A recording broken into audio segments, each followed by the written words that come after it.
नरेंद्र मोदी यांचा उद्या यवतमाळचा दौरा आहे। मोदींच्या उपस्थितीमध्ये यवतमाळमध्ये महिला बचत गटाचा कार्यक्रम होणार आहे आणि मोदींच्या हस्ते उद्या विविध योजनांचा शुभारंभ होणार आहे। मोदींच्या दौऱ्याच्या पार्श्वभूमीवर 4000 पोलिसांचा बंदोबस्त या ठिकाणी ठेवण्यात आलाय। 2 लाखाहून अधिक महिला या ठिकाणी उपस्थित राहणार आहेत। पंतप्रधान नरेंद्र मोदी यांचा उद्या यवतमाळचा दौरा, विविध योजनांचा शुभारंभ इथे पंतप्रधान नरेंद्र मोदी यांच्या हस्ते होणार आहे।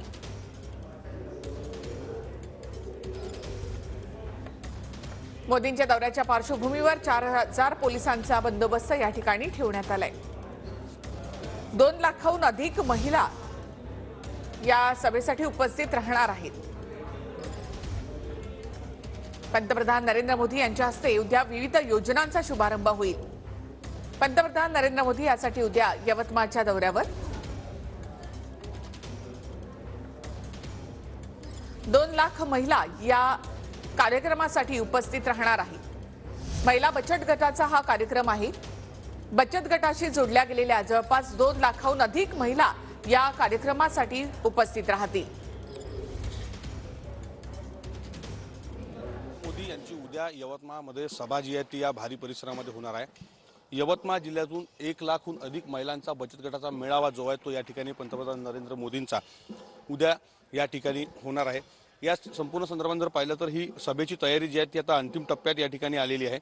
उद्या पंतप्रधान नरेंद्र मोदी या ठिकाणी यवतमाळ या ठिकाणी 4 वाजता जे आहेत ते पोहोचणार असल्याची माहिती जी आहे त्या संपूर्ण संदर्भाने मिळत आहे। शिवाय दीनदयाल उपाध्याय यांच्या पुतळ्याचं उद्घाटन देखील या ठिकाणी करणार आहे। सोबतच मोदी आवास योजनेअंतर्गत लाभार्थ्यांना घरांचं वाटप जे आहे ते देखील केलं जाणार आहे। मुख्यमंत्री महिला सक्षमीकरण अभियानांतर्गत बचत गटांना फिरता निधी जो आहे तो वितरित केला जाणार आहे। नमो शेतकरी सन्मान योजनेचा 2रा आणि 3रा हप्ता, पीएम किसान सन्मान निधीचा 16वा हप्ता, विविध योजनांचं जे आहे ते या ठिकाणी वाटप जे आहे ते केलं जाणार आहे। सोबतच वर्धा कळंब ब्रॉडगेज रेल्वेचं 39 किलोमीटर या रेल्वेचा शुभारंभ देखील उद्या केला जाणार आहे। सोबतच अमळनेर आष्टी ब्रॉडगेज रेल्वेचा सुद्धा या ठिकाणी शुभारंभ जो आहे तो मोदींच्या हस्ते केला जाणार आहे। कॅमेरामॅन अनिकेत दहातोंडेसह विवेक गावंडे, TV9 मराठी, यवतमाळ।